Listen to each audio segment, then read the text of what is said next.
جو پچھلے چند روز سے ڈالر جو ہے وہ دن بہ دن اوپر جا رہا ہے اور اس سے مہنگائی میں اور اضافہ ہو رہا ہے۔ چاہے ہم یہاں سے جتنے بھی پیسے بھیجیں ریال بھی اوپر جا رہا ہے، ریال کی قیمت بھی اوپر جا رہی ہے، لیکن وہاں جو مہنگائی کا جو طوفان ہے وہ بھی دن بہ دن اوپر جا رہا ہے۔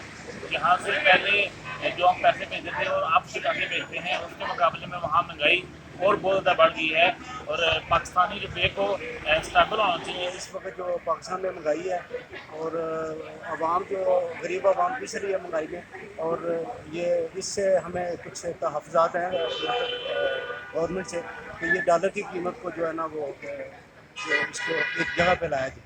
جس قدر پاکستانی روپیے کی قدر میں اس وقت کمی واقع ہو رہی ہے، ویسے ہی مہنگائی کا ایک طوفان اس وقت پورے پاکستان میں آ چکا ہے، اور عوام اس وقت بدحال ہیں اور معاشی صورتحال سے تنگ ہیں۔